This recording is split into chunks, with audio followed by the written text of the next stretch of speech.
Hey, hey, hey, everybody. Happy Thursday and welcome back to the stream. We are live across platforms right now on YouTube, on Facebook, on Rumble, on Getter, and of course on Locals to our fam over there. And I'm so excited and happy to be spending my Thursday afternoon with all of you. I know we are a couple minutes late, so I apologize for that.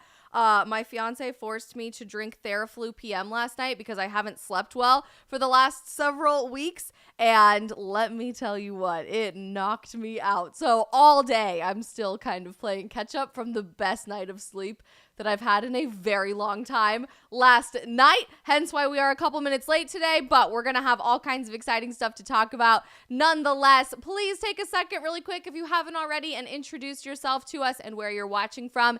In our live chat, there's lots of new faces around here, and we want to make sure that you guys are a part of our community that we are building on our little corner of the internet. While you're doing that, don't forget to hit the like button on this episode, repost it if you can of the stream, share this link with a friend, hit the notification bell so you never miss any of our streams or videos, and of course, most importantly, hit that follow or subscribe button on whatever platform you're watching on right now. It is totally free to watch these streams. It always will be free to watch these streams. And as an independent creator, it makes all the difference in the world to keep growing our channels and keeping these conversations going to more people that desperately need to hear them as often as possible. So please, please, please help me out. Hit that follow, subscribe button right away as we are getting started. And we will say hello to some people in the chat in just a second. We have a lot to talk about today on a subject that honestly I wasn't super educated about. I generally had some knowledge about over the last couple of years and particularly last couple of months, but I don't have a lot of personal experience with because, shocker, I am not a man. I am a woman, in case you didn't already know that. Thank you for not assuming anybody, but yes, I am a woman, believe it or not. And so I have known for a long time that there are shockingly low levels of testosterone in young men in American culture today. And being pre-med in college and then later studying science policy in graduate school, I have a lot of educational experience with understanding the dramatic and devastating effects on young men that low testosterone can have, but didn't really understand how big of a problem it was until recently. And as somebody who is super passionate about science and very nerdy about all things science, super passionate about health, and really, really passionate about gender these days, knowing that it is so intentionally and systematically under attack by our society, it really has started to pique my interest in the last few months about why young men are experiencing such dramatically low levels of testosterone. So we're going to be unpacking that on the stream today, understanding what is going on, how bad really is it, why are young men experiencing such low levels of T or testosterone, and what you can do about it. Because the truth is, even though we are in the midst of somewhat of an epidemic in some cases, and understandings of the word when it comes to this extremely dangerous reality that we are living through, fixing it does not have to look like reinventing the wheel. It doesn't have to look like inventing a new miracle drug. It really starts with lifestyle changes that the young men in your life or you as a young man can intentionally make and take responsibility for in your life to be a much happier and healthier version of yourself. We're going to be talking about exercise. We're going to be talking about diet. We're going to be talking about pornography. We're going to be talking about dating, all of it. It's very exciting and it's going to be a good stream. So I hope you guys are buckled in and ready for a great conversation. Tito, thank you so much for your donation in our super chat. I really, really appreciate it. And every time you guys donate, it makes such a huge difference in my life. Let's say hi to some people as we are jumping in. Evan is here. How do you even measure your testosterone levels at a doctor's office? Yeah, you can request a testosterone reading, usually when you get a blood draw. If you haven't gone to the doctors lately, I'm yelling at my fiance. Brock is one of those people. You need to go and get a blood work up done just for all kinds of stuff. Check your thyroid levels, check all kinds of hormones in your blood, but you can also just request a testosterone reading at a phlebotomy appointment when you get your blood drawn for a full workup at a checkup. Paul is here on YouTube. Jake says, "G'day. It is really early in the morning. You're 5:24 a.m. here in Aussie land. Thank you for waking up before the sun to hang out with us on the stream today, Jake. We're so grateful for you. Fredster is watching. We've got Lucinda watching from across the pond. Lucinda, I'm so glad you're here. Brenda is here. We've got Dario watching. We've got Orthodox Russ and Jonathan here on YouTube. Dutch Canadian is here. Says, good evening. You are living in the future, Dutch Canadian. Here it is still mid-afternoon, but hopefully I have a lot of good things to look forward to in the future. Brenda says, showed some of your streams to my grandma and you have a new fan. She prays for you every day now. Not me, sobbing. It's fine. Guys, I'm having kind of an emotional week. It's a whole thing. I'm a woman. Just deal with it, okay? Every couple weeks, you have an emotional week. And I don't know what it is, but the last few days, I've been scrolling through my TikTok, and my TikTok is feeding me these, like, really sweet, heartwarming videos. And yesterday, I was sitting on the couch watching one of them and literally just started sobbing on the couch. So thank you, Brenda. I'm, like, literally tearing up that your grandma is praying for me every single day. I love that. That's so sweet. And tell her that someday I would love to meet her IRL in real life. Over on Rumble, we've got tons of people watching, but not a lot of people using our chat. So go ahead and introduce yourself if you are watching on Rumble.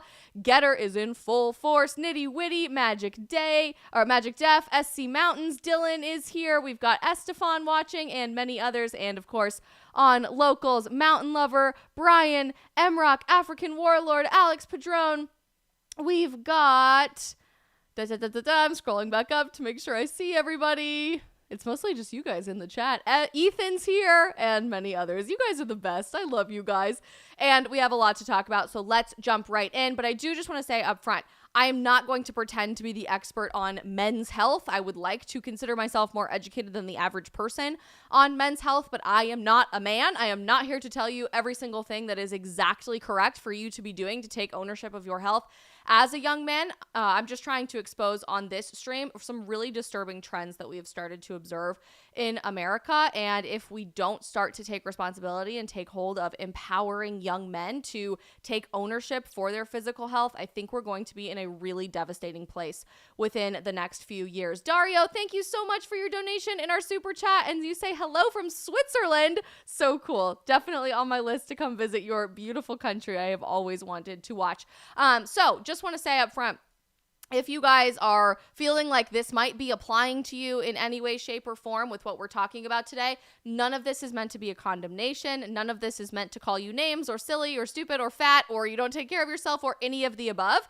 This is something that I think our society is intentionally not educating young men about. They are intentionally keeping us in the dark about this while we constantly have our eyes glued to women's health, women's health, women's health, women's health in all of the wrong places, by the way, because if we really cared about women's health, we wouldn't be packaging the abortion industry as vital, life-saving, reproductive health care when it's just not. But you hear that term, women's health, women's health, women's health, all day, every day on social media, in our classrooms, with our politicians, with our celebrities and biggest influencers, but we never really hear that about men's health, do we? And so I think there's just a lot of misunderstanding. There's a lot of confusion, and there's a lot of a lack of knowledge happening in America today when it comes to young men really wanting to take care of themselves and take responsibility for their health. So this may apply to you today. Again, this is not meant to be a condemnation of you or anything that you are experiencing or going through. We're just here to start a really interesting conversation about ways that you might be able to take responsibility for your life,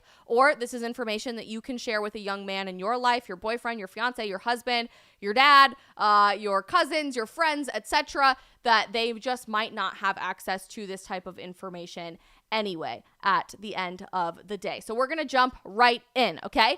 First things first, I think it's really interesting to just understand like the whole scope of what is happening. And this is not right-wing propaganda. This is not coming from a religious perspective. This isn't a bunch of tinfoil hat, conservative, crazy alt-right people trying to tell you that the men are sick. We're turning the men into low testosterone versions of themselves. No, this is like a literal extreme health crisis that we are starting to observe in the United States of America today. The Cleveland Clinic late last year in September published this article, and I think it provides a really interesting overview of what's going going on at the 30,000 foot level in America today. They say, why are testosterone levels decreasing? And largely it's because of lifestyle choices serving as contributing factors for low testosterone. Again, I don't want this to sound like a really negative condemnation of any lifestyle choice that you might be making, but I do think in general, society is providing a blueprint for young men that is leading you away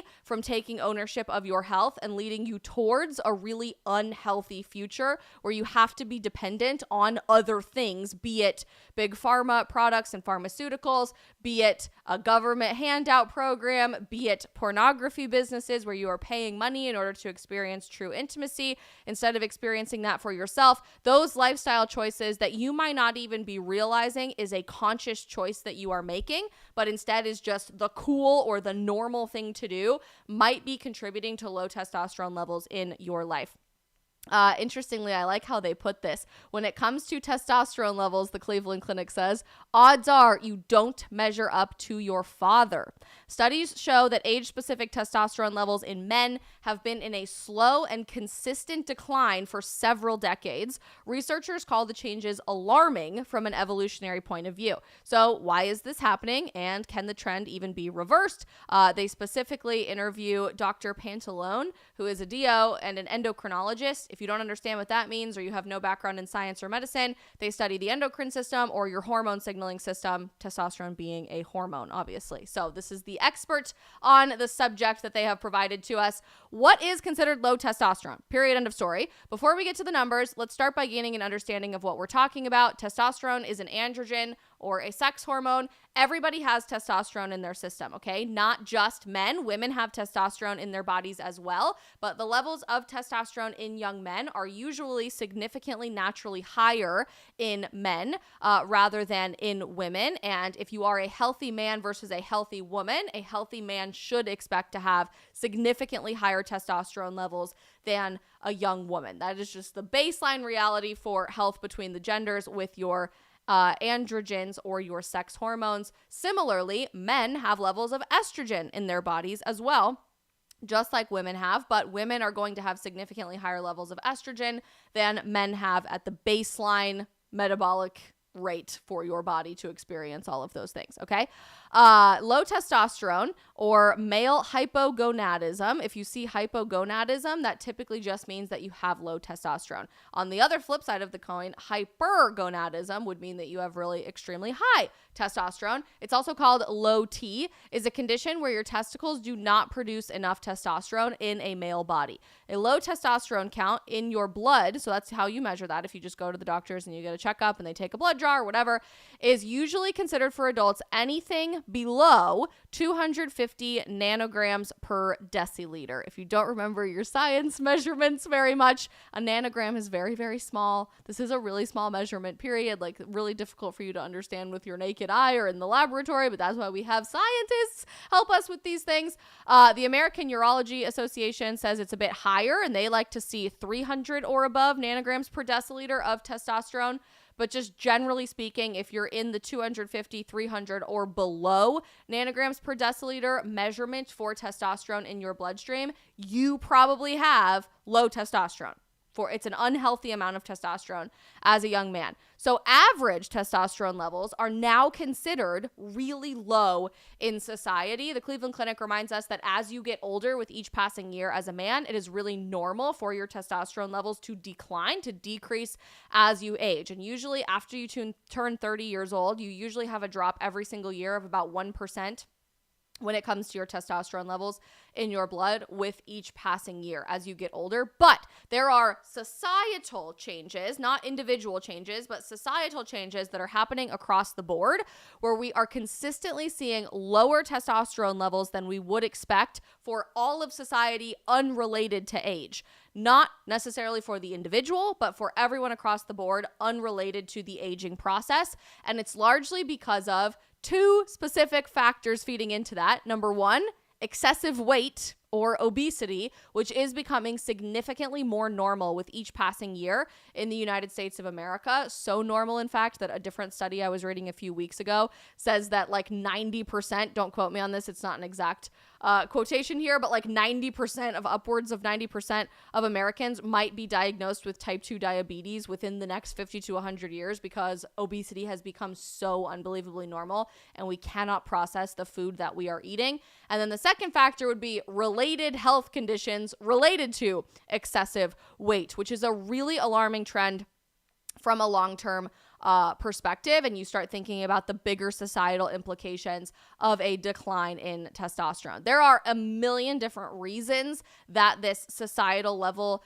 decrease of testosterone is happening in young men. The Cleveland Clinic has a few, a different site has a few, but just generally speaking, I want to reiterate, largely has to do with the lifestyle choices that you are making. It is totally possible to be diagnosed with hypogonadism if it is a genetic component or there's something beyond your control that is happening in your body. But the vast majority of the time, the decisions that you are making, the food that you are putting in your body, how often you are going to work out, what kind of intimacy experiences you are having, whether you're watching things through a screen by consuming pornography or having intimacy experiences with another human being, with a woman, those things all impact your levels of testosterone to a comprehension level that's almost impossible to grasp. And you may or may not have enough control over those decisions, right? I think we can argue from a million different directions. We don't really have a lot of options in the food that we eat in America because it is so highly processed and it's really difficult to find alternatives. It might be difficult for you to get a workout in. Maybe you can't afford a gym membership. Maybe you don't even know how to work out or how to even start that process. I totally hear you, but it is little conscious, arguably elective choices that you are making in your life that determine your level of health versus not. And we seem to have moved away from that within the field of health, and particularly our conversations about science as of late, and almost like to say, whatever, it doesn't even matter what choices you make. Everything's fine. You're perfect just the way you are. And I think we've packaged that conversation more towards young women than young men. The body positivity conversation and the fat is beautiful or fatness is the future of fitness conversation has been so specifically geared to women in advertising, in magazine covers, in the fashion industry, even in health. But obviously, if you create such a targeted and systematic societal messaging, even if it is specifically supposed to apply to women, it's going to start impacting young men as well. And that, there's no consequences for your actions, just do whatever you want, you're perfect just the way you are messaging. Everything is going to be fine and you are healthy, even if you're engaging in really unhealthy behaviors and lifestyles, has become the norm in the United States, so much so to the point that I don't know if we will ever be able to go back. So consider this the PSA that we should at least, the people watching this stream should at least be the people making the conscious decisions that we can control to go back to be a healthier society. Maybe not even go back, go forward as a healthier society. But if enough of us don't realize that we need to take personal responsibility for our own health, our own hormone levels, our own ability to share that information with others, we are headed for a very damaging place in the very near future. So the Cleveland Clinic says that testosterone levels have declined for so many reasons, and it's not occurring in a vacuum. It's not even just happening because of one particular thing. They say that weight, physical activity, diet, alcohol, too much alcohol consumption, not enough sleep, toxins surrounding you, which we're going to dive into here in just a little bit, etc. Everything at the largest level of all of those individual subjects has contributed at least somewhat to our societal drop that we're seeing in testosterone levels for young men. And of course, they remind us there's no big mystery when it comes to what you can do to boost your testosterone. You just focus on living healthily, right? Dr. Pantalone says it's normal for a person to experience a drop in testosterone as they age, but we're seeing that process accelerated in more recent times because of poor overall health.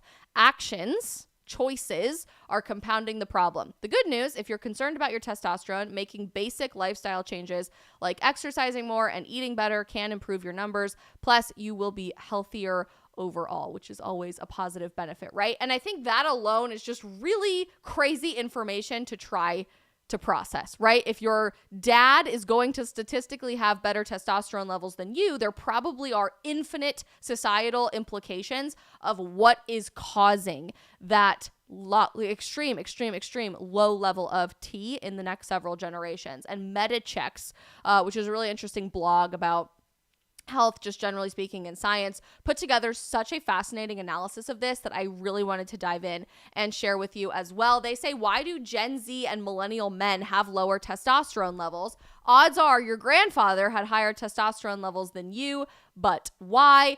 This guy is a physician and a research scientist, really interesting guy, but says, for decades, testosterone levels have been declining. Your granddad might not have been swift with Excel, but he probably one-upped you where T levels are concerned. And I think it is fascinating to look at this from a strict numbers perspective. You guys know me. I am a scientist. I love to see the actual scientific results of some of these studies, but then their commentary on the societal level problems, especially when it comes to toxins, which I promised we would come back to, was also really interesting to try to understand.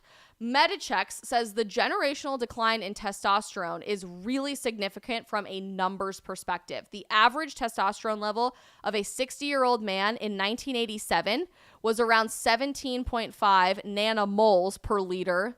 Different measurement than we used from Cleveland Clinic. So don't be confused. That's not 250. We're in a different situation.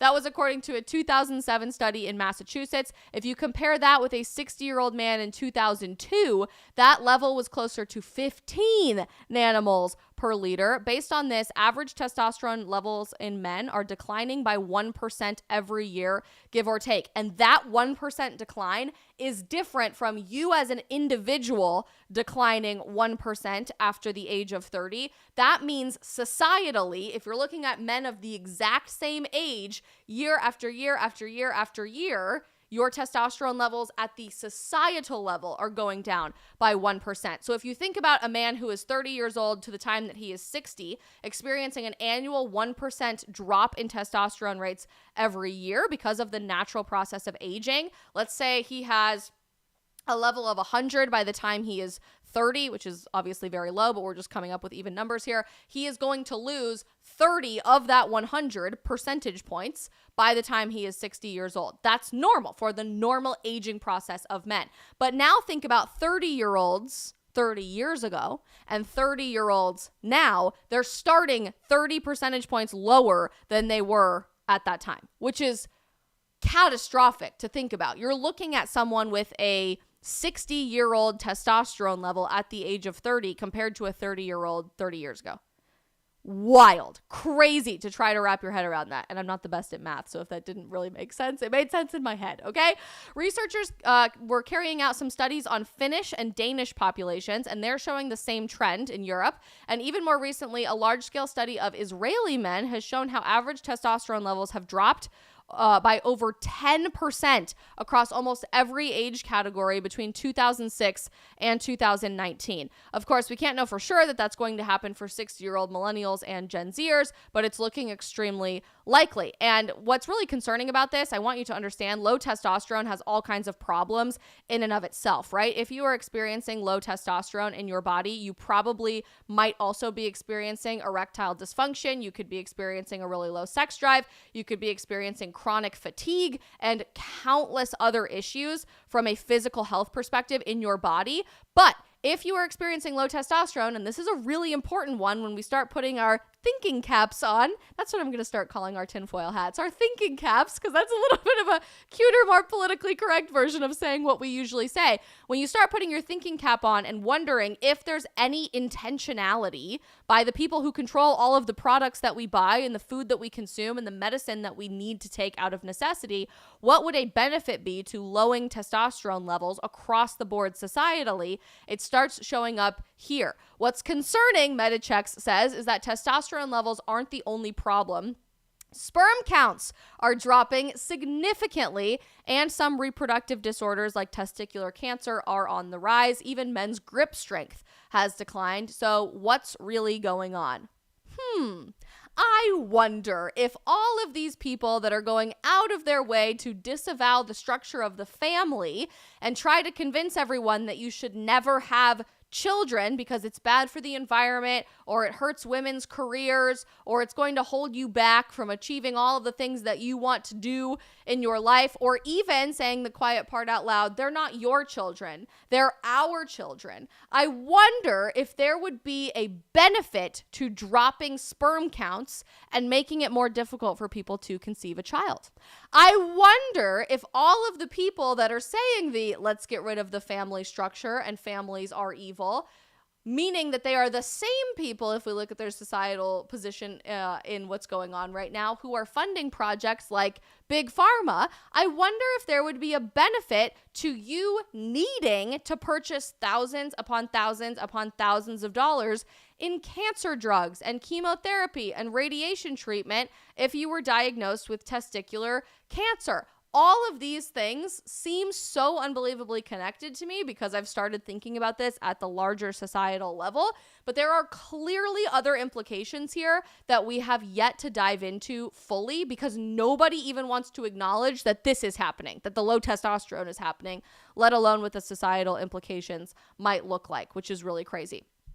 Obviously, obesity and a sedentary lifestyle play in massively and factor in massively to declining testosterone levels, largely because being overweight pushes your hormone axis out of balance. So if you are experiencing clinical obesity, your hormones don't signal the normal way that they are supposed to, the healthy way that they are supposed to, and of course impacts how the body responds to insulin, which can lead to a diabetes diagnosis later on. One particular study that they reference here found that an increase in BMI by 4 to 5 points was associated with a testosterone level of someone 10 years older than who that person was, what their age was, which is astronomical in terms of a difference. They say it really well. These days, most of us eat too much and we don't move enough. Most of this has been sparked by the digital revolution, e-commerce, technology, entertainment, etc., especially after COVID, when we were all just living a very sedentary lifestyle at home. Our jobs were through our screens. Our school was through our screens. Our dating was through our screens. Our friendship was through our screens. We don't have to move around very much. We don't have to even walk to the car to go drive somewhere because you can order anything from your phone to be delivered to your house while you're binge watching your favorite Netflix series. And again, I don't say that as a condemnation. I'm totally guilty of that, just like all of you guys. But when we've created a societal level sedentary lifestyle like this, that we honestly can't even imagine a world without, right? Just a few decades ago, no one would be able to remotely wrap their head around sitting on your couch watching TV for 10 hours and literally never having to get up from your couch because you can Uber Eats or DoorDash whatever food that you possibly want, as unhealthy as you possibly want it, to come not just to your house, but to the door that you want it to be delivered at so that you have to walk as little as possible to go pick it up. No one would be able to wrap their head around that. And now it's become so normal that it's not something we could remotely think about living without. But this is where I think their commentary gets super interesting and where there's a lot more of the thinking cap aspect of this conversation to be had. And that's external toxins. So when we're thinking about other factors other than diet, other than lifestyle, other than being obese, that might be impacting testosterone levels beyond our control, this is the moneymaker. Like ding, ding, ding. Obviously, this is participating in lowering testosterone across the board. The annual global production of plastic products has grown from 50 million to 300 million tons since the 70s every year, which is shocking to wrap your head around. And most plastic products contain endocrine disrupting chemicals, or EDC. You guys know that an endocrine system is what? Hormones. Thank you. So if something is endocrine disrupting as a chemical, what system in your body is it messing with? Your hormones. They are chemicals that interfere with the body's hormones, and they might be natural or man-made. Most of these chemicals are really slow to break down, and they very quickly accumulate, which makes them hazardous over long periods of time, even in low doses. These EDCs are found everywhere, literally everywhere in your house, in plastic bottles, in food storage containers, in metal food cans, in detergent, your laundry detergent, or your dishwasher soap, and in many more places than they ever could have led you to believe from this particular article alone. You guys know that I'm kind of on this like health toxin free like kick right now in my life. I don't know if anybody else is going down this road, but just the other day on the stream, we talked about the chemicals that might be present in the clothes that you're wearing because of a new book called To Die For that I ordered. It's here. It just was delivered in my mailroom today. So I'm very excited to go read it. But there's this author trying to go out of their way to expose what's really happening in the fast fashion and the clothing industry, because endocrine disrupting chemicals might even be present in most of the clothes that you are wearing, not just from companies like Shein, which is the leading fast fashion company on the planet, not just from the clothes that you would order off of Amazon, but maybe even in some of the biggest, most popular name brand clothing brands as well. Paul Saladino, we just mentioned this on the stream yesterday or the day before, who you guys might know as Carnivore MD. He's a pretty famous doctor on social media that is advocating for the carnivore diet. Just the other day, posted a video walking through, sad, it makes me so sad to even say this again, Lululemon, which most of us probably have in our closet as the top line, best possible clothing brand for exercise wear, for workout wear. Walking through Lululemon, where he points out that PFAs, these forever chemicals that are endocrine disrupting chemicals, have been accused to be, I'm not going to say that that's 100% true, but have been accused to be, allegedly, in the crotch of most Lululemon leggings for women. And a lot of times women don't wear underwear with these leggings. We wear them all the time. We wear them for hours on end. We work out in them. We sleep in them. We wear them literally all the time to class. If, in fact, these endocrine disrupting chemicals are in the crotch of our leggings for women, but also for men's products at companies like Lululemon, it's so much more than what might be in a plastic water bottle that you're drinking out of. It could even be in the clothes that you're wearing on your body. Exact same thing can be said for the shampoo in your shower right now, the body wash that you are using every single day, all over your body, where those chemicals are seeping into your skin and into your bloodstream and obviously impacting your hormone levels in your body, both for women and for men. In the cleaning products that you're using that leave a residue all over your floors, your counters, your mirrors, your garbage can, everything that you touch, your door handles, every single day. These chemicals are literally everywhere. And if you haven't taken it upon yourself to start looking up the ingredients that are in these products that you're using every single day, I highly, highly recommend that you start doing the research, because this isn't just a Tupperware that's sitting in your cabinet, although that might be bad enough. This is the soap that you're using every day, the face wash that your wife convinced you to buy or your girlfriend convinced you to buy, because you shouldn't be washing your face with a bar of soap. Just a PSA to men in case you are still doing that. This could be in the workout clothes that you are wearing to the gym when you are trying to take care of yourself. This could be in the makeup that your wife is using. This could be in the cleaning products that you use to clean your house. It is literally everywhere. So thank God, Dutch Canadian says, yes, thank God for the Think Dirty app. I use it all the time, every single day, literally before I buy anything. And for companies like Naturally It's Clean, which I've made some videos for in the past, but these toxin-free companies that are trying desperately to educate people about what's really in your body every single day. And then interestingly, when we start looking again at the societal implications that might be beyond our control a little bit because of what's going on in the world, Medivchex says that something else is contributing very significantly to this extreme drop in testosterone, and that is stress and mental health problems. It is absolutely no secret whatsoever that Generation Z is experiencing the single biggest mental health crisis the world has ever seen from any singular generation. Record high levels of anxiety, of depression, of suicidation and suicide attempts. We are the loneliest generation by far.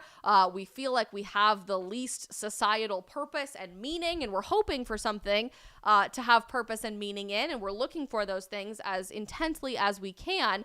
But when we think about a mental health crisis for an entire generation, and knowing that that might tie into lower testosterone levels, and some studies say that it does tie into lower testosterone levels, it's hardly surprising to see a clear link between what's happening with mental health right now and our physical health as well, which are directly linked. Smartphone use in particular they start talking about, is starting on average at the age of 7 in the United States of America today, and has been linked to difficulty regulating emotions, being really impulsive, addiction to social media sites, low self-esteem, and FOMO, which I'm super guilty of, fear of missing out. From the physical aspect, it can lead to sleep problems, which we know can reduce testosterone, reduced physical activity, which we know can reduce testosterone, and migraines. Apps like TikTok and Instagram use algorithms to feed us content we like, which makes it even more difficult to separate ourselves.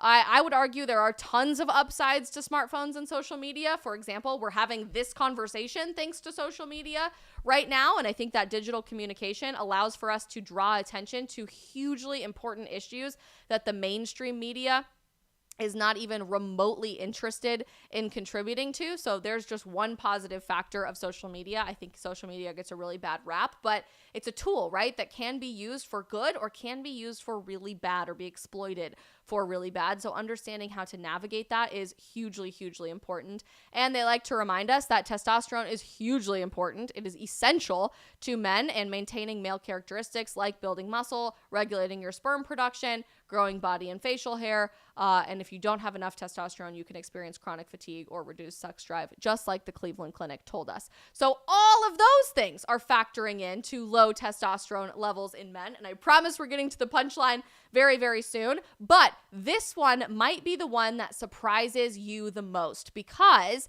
everybody is doing it and nobody wants to talk about it because there's still a massive societal stigma there. And that is, you guessed it, pornography consumption. Testosterone's declining in young men. They published this on my birthday a few months ago. Watching porn may be to blame.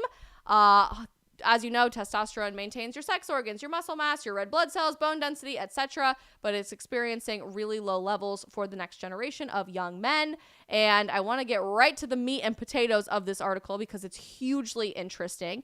A 2016 study found that chronic internet pornography use resulted in erectile dysfunction and delayed ejaculation. And that it's not just lowering your testosterone levels, it's also curbing your desire to have true sexual intimacy. Porn addiction can lead to desensitization to sexual stimuli, which can decrease arousal and lead to difficulties achieving and maintaining an erection. A few young men told the New York Post about what they were experiencing with this, that they couldn't get an erection at all with a woman after they were watching porn. In fact, a 2020 study found a link between watching adult videos and taking much, much longer to climax with a partner. Excessive pornography consumption also impairs your sleep cycle, which also lowers testosterone levels. And a lot of that link between pornography, which has become so unbelievably normalized in society, you're about to see how much, and low testosterone levels and bad health and inability to be successfully intimate with someone, people don't like to think about logically, or maybe we just don't think about it logically, but watching pornography truly rewires the structure of your brain and your neurotransmitter and hormone signaling systems that are present in your body, to the point that your brain will start telling you, unless you are watching something through a screen, you cannot have a successful intimacy experience, period. Like, it's physically impossible to do that. So obviously there's going to be a huge rise in erectile dysfunction, in being unable to climax, and really successful intimacy experiences, period. Which is, again, I'm not saying this to be hyperbolic, normal. This has become unbelievably normal in society. And I don't want to say the word normal to be like culturally, although you could argue that it is culturally normal today that everybody is watching pornography. I am vehemently anti-pornography. I've never, ever sought out to watch pornography, which is really rare for my generation, but it is hugely widespread, the number of people in my generation that actively do. So much so that in 2020, in the Journal of Sex Research, scientists conducted a study finding that approximately 91.5% of young men in America and 60.2% of young women reported viewing pornography in the last month since they had asked them this in 2020. 91.5% of young men. And Fight the New Drug, which is a nonprofit organization dedicated to exposing just how bad pornography is frying our brains and is really rewiring our brains like a drug, tells us that in the time it's going to take you to read this article, Pornhub, which is the leading site for pornography in America, records more than 200,000 visits was in the time that we are going to read this article. Enough porn was watched in 2016 on this one website that all of the data would fill 194 million USB sticks. If you put the USB sticks, the flash drives end to end, they would wrap all the way around the moon. The moon. In 2017 alone, Pornhub, one website, not even everything, not even Twitter, which is just rampant with disgusting adult activity, got 28.5 billion visits. That's almost 1,000 visits per second, or 78.1 million visits per day, which is higher than the population of the United Kingdom. Lucinda, I know you're watching in the UK right now. If Johnny's here, he's watching in the UK. More people every single day go to one website to watch illicit adult content than the entire population of the United Kingdom, period. The entire country, which is asinine, okay? 2 years later, that figure almost doubled. 42 billion sites in 2019. It is so hard to wrap your head around how unbelievably normal this is, but I think it's hugely important for us to bring it up, to talk about it, because the average experience as a young man today, based on what is culturally the norm, is probably not working out enough, eating really highly processed foods that you go buy at the grocery store because you don't know any better, right? You think you can assume anything you buy at the grocery store is pretty safe to eat, but in reality, what if it's not? And what if it's massively contributing to your health? Or maybe you order out all the time because that's the norm. It's cool. It's easy. It's cheap. You are so busy. You work all the time. You get something delivered to your office at your very sedentary lifestyle, but you're not making a conscious choice to think about what ingredients are in that food or what chemicals might be in that food. Maybe you go to the leading athletic wear company, allegedly, I'm going to say that again, to go buy the clothes to go work out in, which is hugely helpful in maintaining and increasing your testosterone levels. And you don't even realize that there is a chemical found in your clothing that is impacting your hormone levels at home. Maybe, like pretty much every other teenager, you started watching pornography when you were a teenager. The average age of exposure, by the way, to porn for young men today is 12 years old. So maybe you're just like any other young man your age, and you started watching pornography really early in life. You don't think that there's anything necessarily inherently wrong with it, or you do, and you still can't stop watching anyway, which is a very common story. I don't want you to think that that makes you a horrible human being, but there is hope beyond that. And maybe that's what you think is going to be a successful part of your physical intimacy and a successful part of your love life, but might have actually rewired your brain entirely to be unable to have successful experiences with intimacy with young women in your life, and particularly people that you eventually want to be your wife or someone that you want to spend the rest of your life with. Maybe young men are buying into all of the lies that culture and society is telling us about science, about health, about our diet, about our exercise. I mean, for God's sake, if we can go to science.org, and read a byline that obesity doesn't always mean ill health, or we see Time magazine, one of the most respected, well understood institutions in journalism of all time, calling exercise white supremacist. And if you take care of yourself, you're probably reinforcing systems of white supremacy. Or MSNBC telling us that it is a white supremacist scheme to tell you to be masculine. It is a white supremacist scheme to engage in fitness or to take care of yourself or go to the gym. It is so easy to understand if you're buying into even trusted institutions, let alone MSNBC, which is basically just glorified government propaganda at this point. It is so easy to understand how societally everyone across the board is experiencing this huge decline in men's health. But I don't want us to think that that is normal or that is good. I mean, I guess it is normal by any logical definition of the word normal. If everybody's doing it, that is a cultural norm. I don't want us to think that that is good. I don't want us to think that that's something we should continue. And I think there's something really interesting to be said about the individual people watching this stream. Share this with a young man in your life if you're not a young man. But if you are a man, I'm talking to you directly. taking responsibility and ownership in whatever way you can. That doesn't mean throwing away all your clothes or all the food in your pantry or all the stuff in your refrigerator today. It doesn't mean getting all new body wash and shampoo today, but like little by little, bit by bit, take responsibility for the things in your life that you can control to be a healthily masculine man again in a society that tells you that's the thing that you should run away from, and maybe even is subversively creating you into a less masculine man without your knowledge or consent. Because if we're not able to take responsibility for those things, if we're not able to get the truth out there, I want you to know the larger societal ramifications of that are going to be devastating. Absolutely devastating. Not only will you be unable to have successful intimacy experiences, which sucks, but you probably also will have exceptionally low sperm count. You might already have a low sperm count because of what's going on, making it really difficult, if not impossible, to have a family with someone that you end up getting married to and want to spend the rest of your life with, which seems awfully coincidental. That's all I'm saying. Awfully coincidental at the same time that all of these people are saying, well, we shouldn't have babies naturally. We should grow babies in a pod. Or we should maybe even create human egg cells from blood stem cells, because why would a woman need to generate egg cells? The coolest thing that you could possibly do is naturally conceive a baby today, okay? And have a lot of them and raise them to understand science, real science, and objective truth.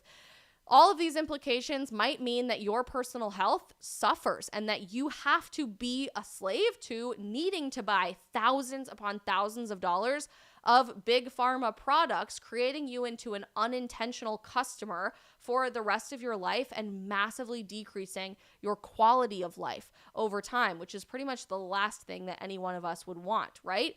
Maybe low testosterone levels as a society might mean the end of the institution of marriage. There's a video that's going super mega viral on social media today that I would love to show you of, you guessed it, one of the world's most famous porn stars, Mia Khalifa, who we're going to react to, talking about how proud she is of having 3 failed serious relationships, 2 of which were marriages, 1 was an engagement, by the time she turned 30 because men just aren't enough for her, and we'll provide some commentary after that. But this might be the norm when it comes to relationships in the future.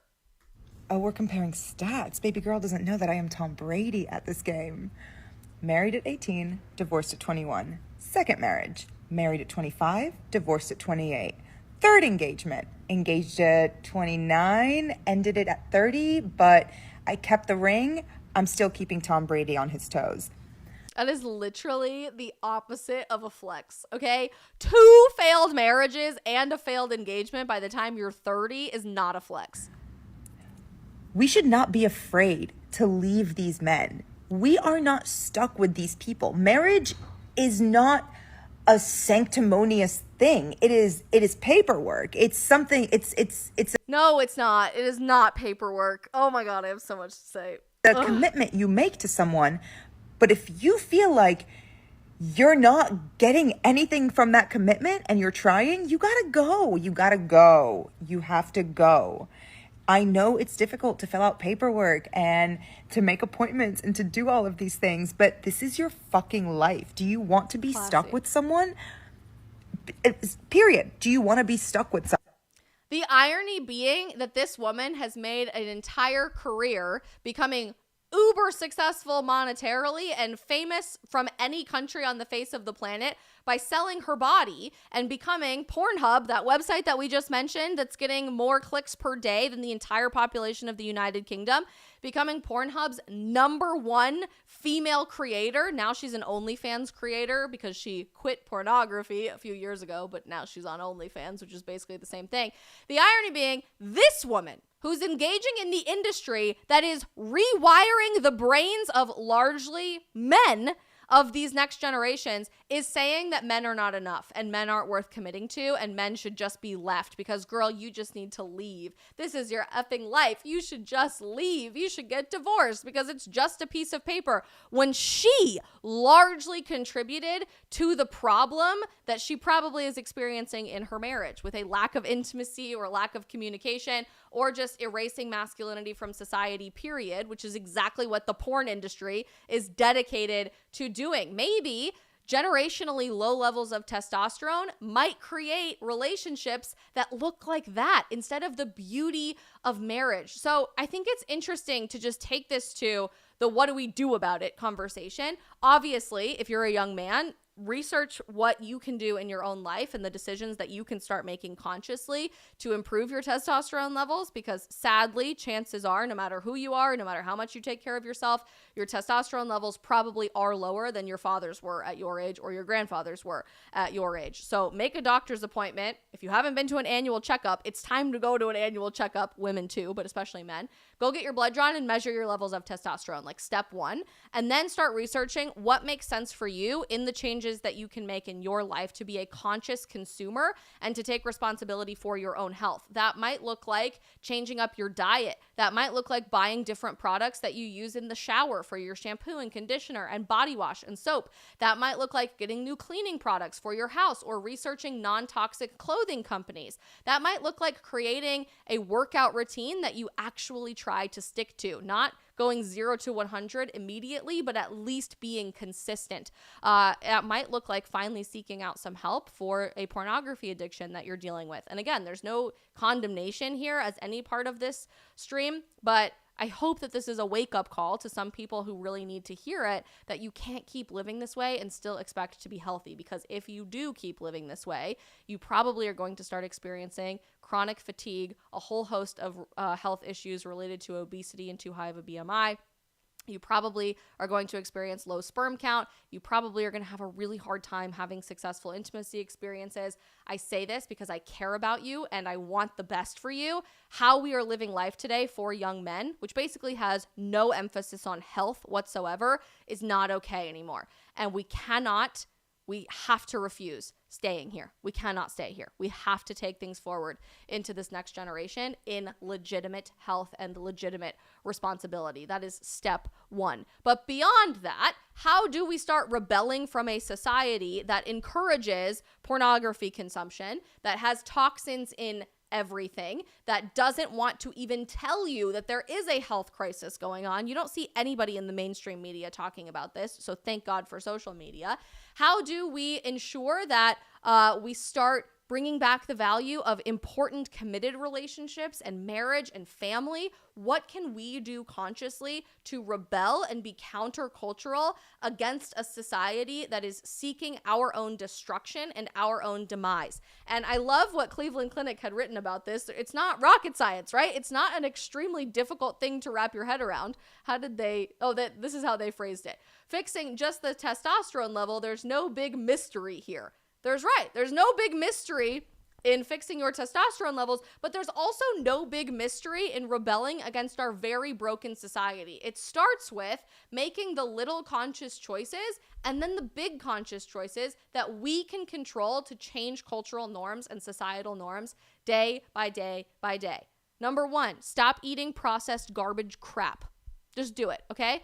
Shop at a store or with companies that you know you can reliably assume that there's no toxins in their food. There's no secret chemicals in the food that you've done the research for, and you are taking ownership over what you are putting in your body. Good Ranchers is a great company to check out instead of buying meat from your grocery store down the street. Start researching what chemicals are in the stuff that you're putting on your body, not just in your body. Make different conscious choices for non-toxic household cleaners, for shampoos, for conditioners, for makeup, for skincare, for sunscreen, for the clothes that you are wearing. You will be shocked when you start going through the rabbit hole of how many endocrine disrupting chemicals are present in literally everything around your house. It is a really, really scary reality. If you are watching pornography, it is time to stop. Stop. Cancel your OnlyFans subscriptions. Block Pornhub from your internet browser. Do not click the link ever. Delete Twitter if you have to, because shockingly, Twitter is the only social media platform where I see rampant illicit content everywhere I go. The other day, I searched Colorado on my Twitter and just violent pornography popped up. I have no idea why they say that they can't control it over on Twitter. They seem to control it everywhere else, but do what you need to do to ensure that rewiring of your brain is no longer happening so that you can get back to a baseline healthy level of how your brain processes intimacy. Just turn it off. And if you need help and resources for where to go for that, Fight the New Drug is a fantastic organization to check out. My friend Josh Broom, who we've had on the stream several times, I've done a lot of work with him on social media. He is actually a former pornographic star, porn actor turned pastor, and he left his entire life behind and is so dedicated to helping other young men and women leave the industry or even just quit their addiction from watching it. Stop doing it. Honest to God, stop sleeping around. Just stop. Stop doing it.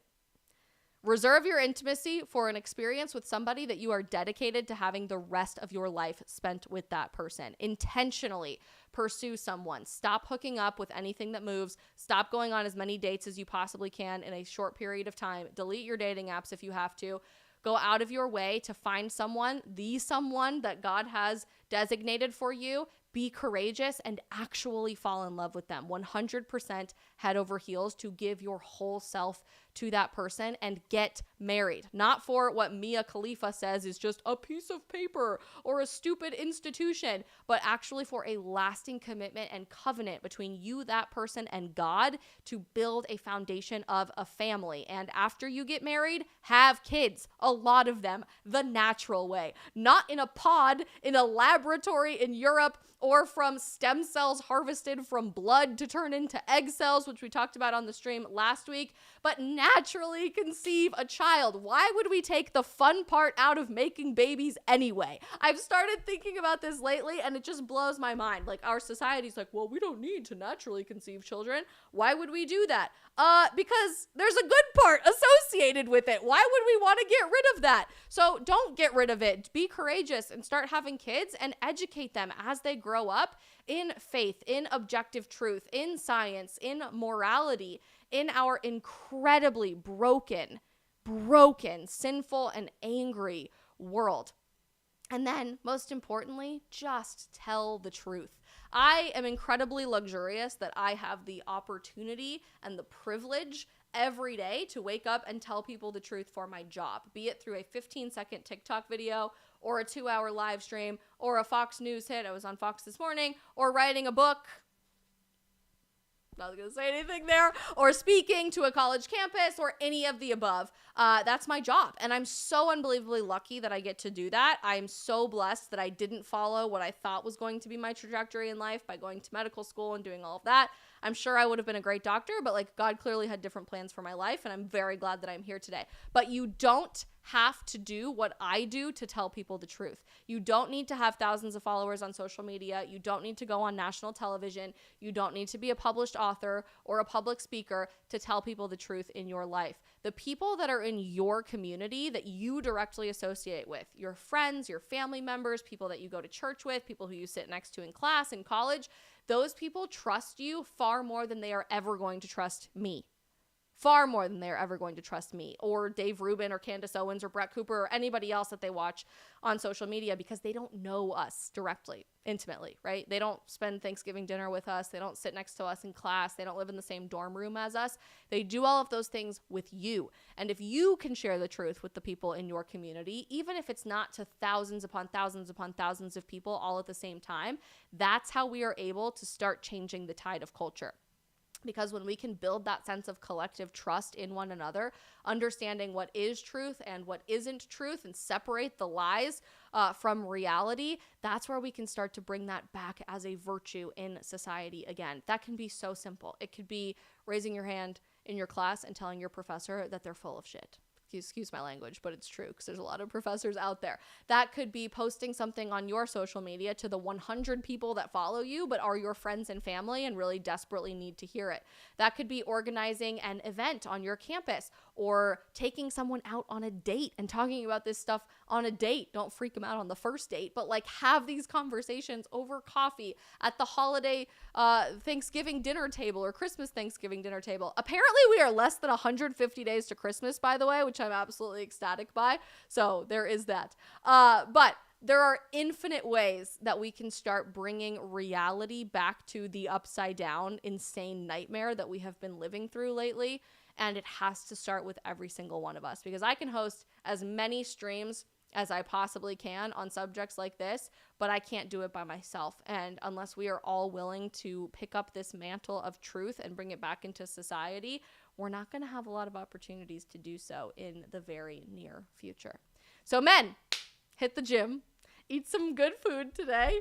Maybe look at what chemicals are present in your life. Women, same thing for you. We have our own whole host of issues. And I didn't even have time today on the stream to get into the irony of exceptionally low levels of testosterone in men, but we're not paying attention to that. Instead, we're just injecting women with testosterone every single day because science and acceptance and affirming care, apparently. I can't. We didn't even have time to go into that today because I just went on a freaking rant. But go touch grass today. Go exercise. Lift weights. That's a huge benefit to balancing your hormones. Go out of your way to eat healthy food. Research the chemicals that are in your life. Turn off any digital pornography, any of it. Just get rid of it, all of it, today. Cold turkey, okay? It might be hard, but there are resources out there to help you with all of that. And then this is for everyone. This goes out of your way for everyone. Be courageous in whatever way you can. It's scary to fall in love. It's scary to give your heart away to somebody else.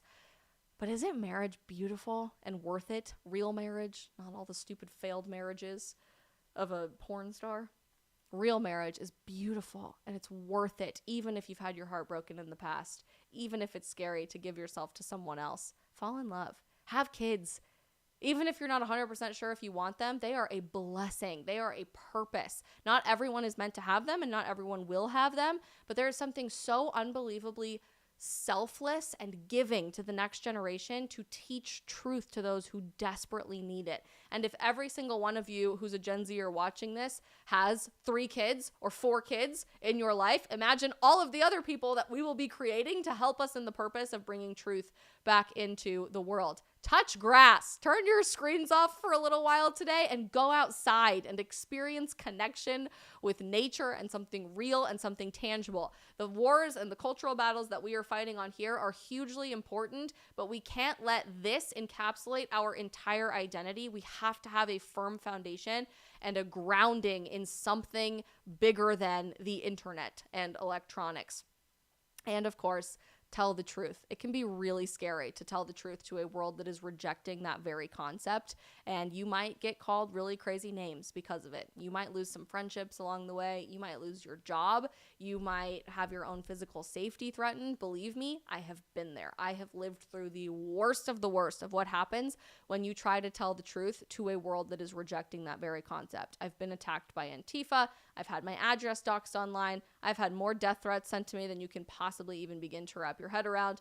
I've been called every horrible name in the book. Although, now that I think about it, being called white supremacist Barbie in college, I might start taking the Barbie part as a compliment, because I think then it was meant to put me down. But the Barbie movie has been such a hit that maybe Barbie is actually a good label now. We'll take it.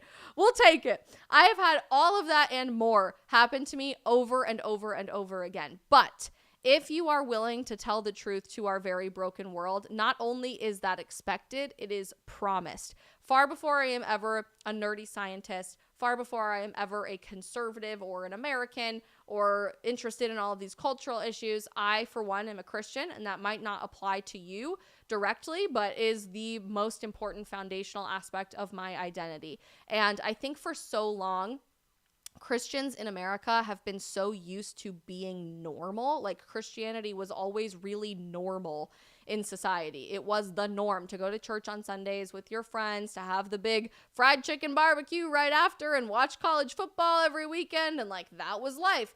But Christianity is not promised to be accepted by society. And if you are a Christian, you will understand that not only are you expected to follow Christ, you are expected to tell the truth to a world rejecting that concept, right? If you're Christian, you believe that the truth has a name. That name is Jesus Christ. And sharing the truth, Jesus Christ, with our very broken, sinful world is not going to be easy. It's going to be exceptionally difficult. And Jesus Christ himself promises us that we are not going to be accepted by this world with open arms. We are not going to go out of our way to get millions of followers on social media or have all of these undying friendships or always have a promotion at our jobs. Instead, he promises us repeatedly, and we don't like to talk about this because it makes us uncomfortable, but he promises us repeatedly that we are going to be hated because he was hated. We are going to be persecuted. We're going to have all kinds of evil falsely uttered against us because of him, because of the truth when we share the truth with the world. We might lose our jobs. We might have our personal safety jeopardized. I mean, heck, throughout all of church history, you might lose your life, which is hard to wrap your head around. It's not the fun, easy, cute thing to say that's going to get you a zillion followers on social media and have people adore you all the time. But it's true. And if you are experiencing this easy breeze through life reality, then I don't think you're doing something right. You're probably doing a lot of things wrong. When we do get that backlash for speaking the truth, for embracing just a little bit of courage in the process, right? One thing at a time, not trying to move or change the whole world ourselves. We can't possibly do that. But one thing at a time, it's scary, it's intense because it's not supposed to be easy. It is, in fact, promised that it's going to be really, really, really hard. But nothing worth doing is ever easy. Marriage is not easy on purpose, but it's beautiful and it's sacred and it's possible and it's still something worth striving for. Taking care of your physical health is not easy, but it's going to make your life a lot easier in the long run by making difficult choices today when you're able to take ownership for things that will set you up for a better future moving forward in your life. Telling the truth instead of just keeping your head down and trying to fit in with society is not easy. It's really, really freaking hard, but people will respect you more for it. You'll be able to go to bed at night with a solid conscience instead of the little voice in the back of your head saying, what if I had done this today? What if I had spoken up? What if I had raised my hand in class? What if I had posted that on social media? What if I had started that conversation with my friend or shut down my insanely lying professor? What if? That little voice goes away. So it might be hard, but it's worth it, right? Whatever we can do to make these decisions consciously ourselves and start taking responsibility for our lives, I believe is going to, piece by piece, person by person, day by day, build such a beautiful, solid foundation for what the next generation is set to experience worldwide. This is not even unique to America. This is true for literally any one of you watching this, no matter what country you are present in today. But the more messed up, the more upside down, the more broken our world becomes, the more it relies on all of our collective active participation in making that foundation possible and making that happen. And I hope that this stream today was at least enough to pique your interest, right? Was at least enough to get you thinking, how might that be impacting my own life or my husband or my boyfriend or my cousin or my friends or anybody else in my life? But let's all make a promise together that we cannot let it stay here as it is today. We're going to fight like hell for tomorrow. What a great stream, you guys. Thank you so much for tuning in. Obviously, I've had a long week and a great night of sleep because I'm disgusting right now, but that's okay. So thanks for coming to hang out with us. I hope you guys learned something from this and share this stream with a young man in your life. If you are a young man, send this to all of your friends. Repost this everywhere you need to. Send this to your boyfriend if you're a girl, to your husband, to your fiance, anybody that you think might benefit from this information because it is really scary and really alarming and the truth absolutely needs to be out there. We are going to jump over to Locals for our post-stream Q&A in just a second. So I am dropping the link in our live chat right now for how you guys can join us. And tonight on Locals, we have a new episode of one of our Locals specific series that only exists over there. It is called Domus, and it's dedicated to issues of faith and the church and spirituality. I'm interviewing my friend Devin Sina about his experience going through RCIA in the Catholic Church this last year and dispelling some of the narratives that exist if you don't know what RCIA is like. Really cool conversation. I'm really glad we had it and excited for you guys to see that. So that's going to be over on Locals tonight. We'll make sure that the link gets to you wherever you're watching on YouTube, Facebook, Rumble, or Getter. And of course, locals, you are already signed up to see all of it here in just a bit. I'm so unbelievably grateful for each and every one of you. As we close out the stream today, if you haven't already, smash that like button and hit the little bell so that you're always notified when we do go live or post a new video. Share the stream with somebody that you love by grabbing that link or reposting it. And of course, hit that follow or subscribe button on whatever platform you are watching on right now. Moon, I saw that you are getting married, which is so awesome, in our YouTube chat. Is anybody else getting married in the next couple of months / within the next year? I'm getting married in this next year, which I'm super excited about. And I too am so excited for my wedding. But if you guys are getting married, want to make sure that we have you in our prayers and we are keeping you in our thoughts. I'm not seeing anybody else come through, but just in case you are, we're keeping you in our prayers and thoughts. And Moon, I am so excited for you. Hopefully you guys will jump over to our locals Q&A here in just a second. YouTube, Facebook, Rumble, and Getter. We will see you tomorrow at 3 p.m. Eastern to round out the week for our stream. Locals, don't go anywhere. We will be right back.